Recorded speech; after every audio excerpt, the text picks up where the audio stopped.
Hello again, YouTube paintball enthusiasts. I've got another review today. Today I'm going to review the Milsig HCS stock for my Milsig, obviously. I'm not going to say obviously loads of times again. This is obviously the butt plate. Oh, I just did it again, didn't I? With all the sections for different stopping points for the length. Your tank fits into there if you are using a 13 CI tank with it, but I think I'm probably going to set it up for running with a remote. You also get the mounting hardware that basically goes underneath your heat core, and those are with the Milsig will recognise that's where the heat core velocity adjustment will come through, and that's where the locks for the stock length adjustment fit to enable the stock to stop at different points. It's a bit stiff. Anywho, you also get the ASA adapter that screws into your heat core, and that enables you to use a remote hose. I'm going to change this. I'm going to put my Pro Connect on instead, because my remote that fits to this has got a slide check on it, and it's awful. I keep ending up turning it off. You do need to replace the sling mount with this kit, because where the sling mount currently mounts on the Milsig, it's about here, and obviously when the rails come through, it would interfere with the sling mount, so they've moved the sling mount to the top of the adapter there, which is obviously going to work. And you also get the bag of mounting hardware that you have to fit after you've assembled. That's basically the button, and that fits onto your heat core, and there's the spring for making the button work. And you also get a replacement screw for where your sling mount would have gone. And you get a foam pad. I'm imagining this foam pad fits in here to take up a little bit of slack, I would imagine, for the when you've got your 13 CI tank on, because you're never going to get it exactly in the right place. It's probably just for aesthetics, really, is that I would have thought, because it'll fill the gap in. But obviously I'm not going to use that, because I'm not going to be using that style. And you get the instructions, which seem quite self-explanatory. I've not actually read through them yet. I have seen how you fit this stock. I know Widowmaker do a video of it, but I'm going to do my video anyway, just because I fancy doing one. Okay, dokes. I'll get my tools ready, and then we'll set up for the assembly video.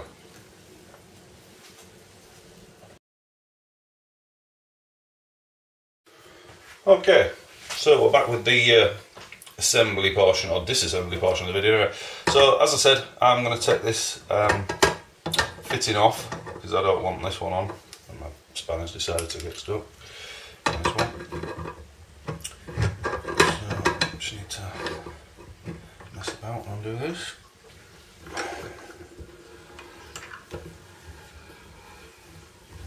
Okay, so that's the old one off. PTP.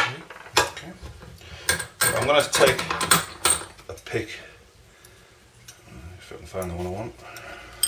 Delete.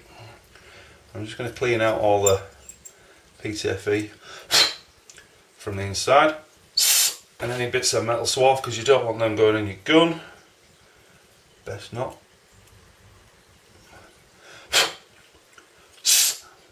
Okay, so obviously that's my Pro Connect that's going to go into there.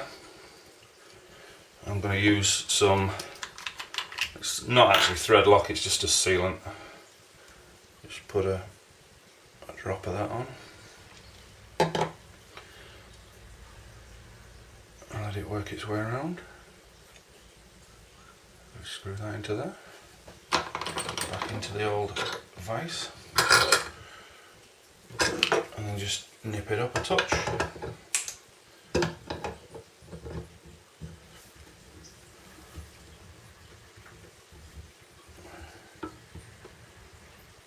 And that'll do.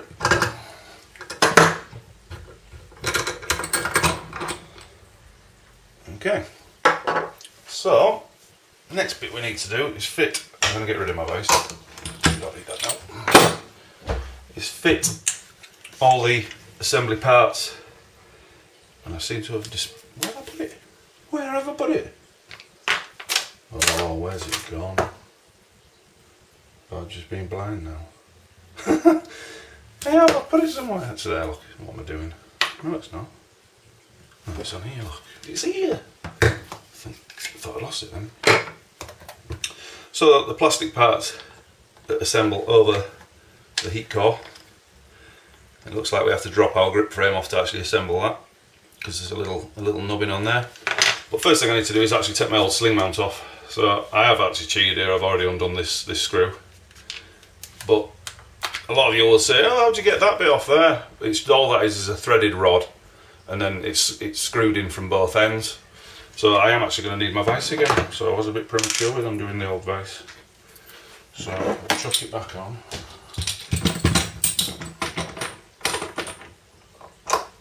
Now hopefully this will work.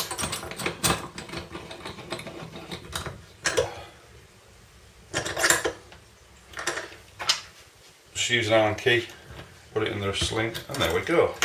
Very good. So you're not going to need the old, so I'll put that to one side. Lose my vise again. They give you a new screw to go in, so we'll just put that one in. And then obviously now I'm going to have to take some more screws out, which is great because I think I've only got one Allen key. Yeah, have I messed up here? Worst video ever. Oh, I have look, I've messed that up. Oh, he's in the winner. Yowza.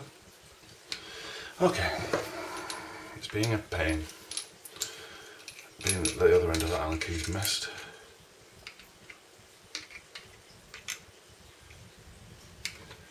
Oh no, it's all going wrong. Should really have got another Allen key. More professional video producers now would cut and do it properly, but I'm just going to persevere because I don't really care. Come here, you bugger. No, right. It's going to be like that, is it? Bloody tools.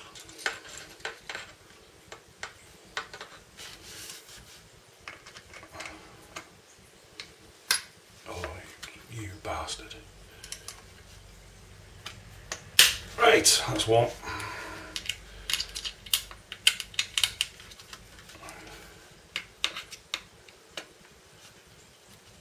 Ooh, tighten these up. Maybe that was me. So I'm dropping the magwell off at the moment to enable the grip to drop because I can't get the parts onto the heat core without dropping the grip off. Some might say, well, you don't need to do that, but I'm doing this anyway.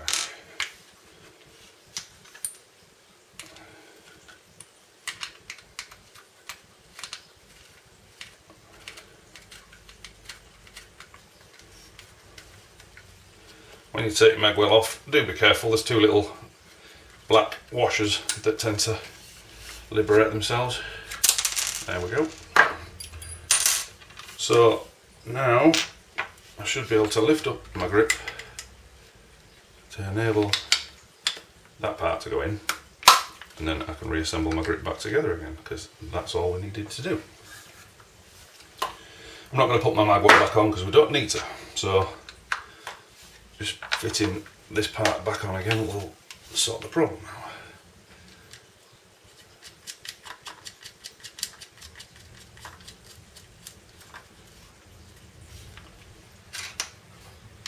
So that's that fitted on.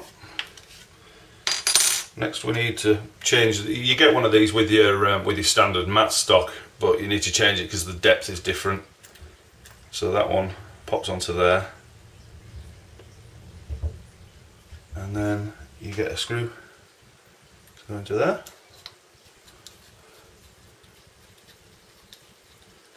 Well, the question you have to ask is, have I got this Allen key out? And the answer is no. Yet more professionalism. I think that might be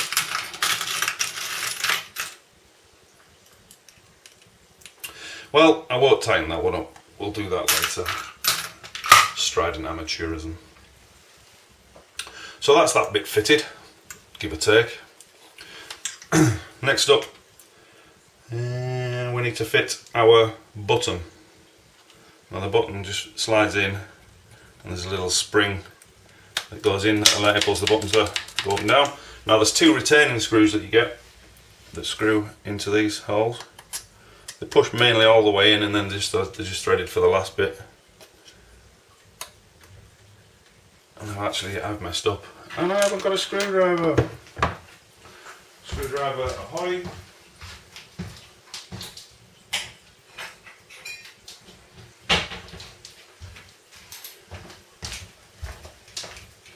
Proper bodging.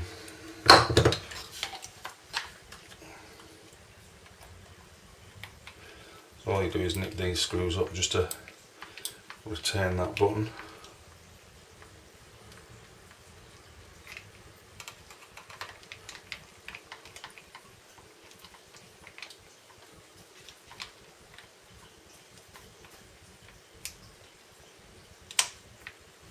That's our button in. Pressy button.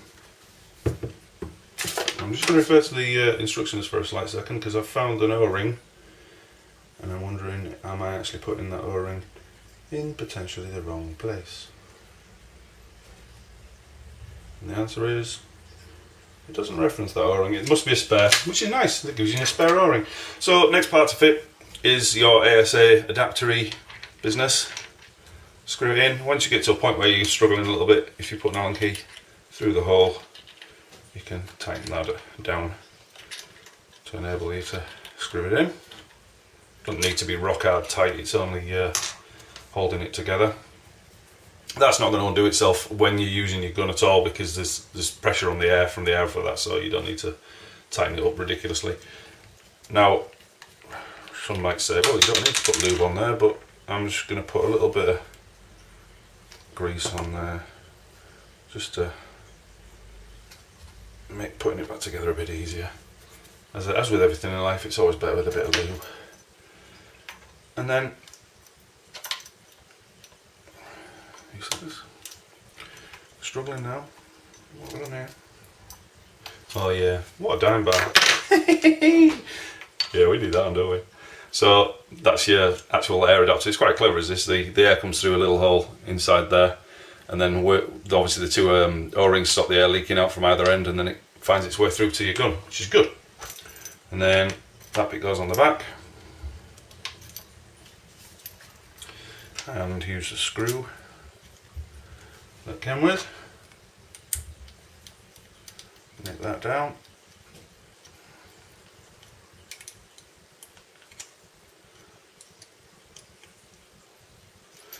Thus.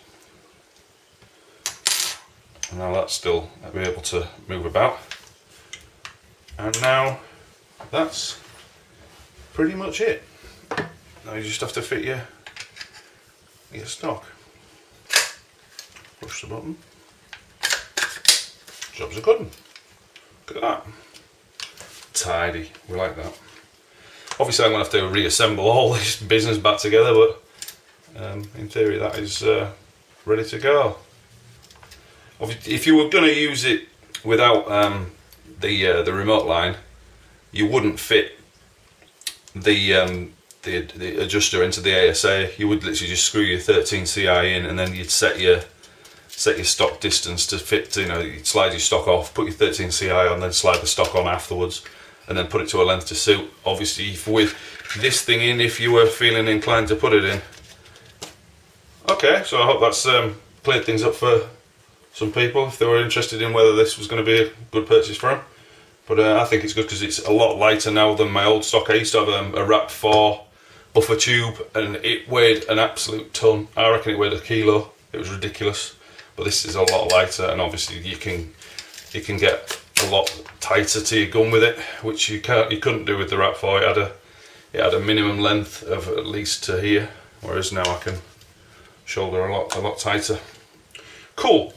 Alright, thanks for watching, and I'll see you guys in the next video. Cheers.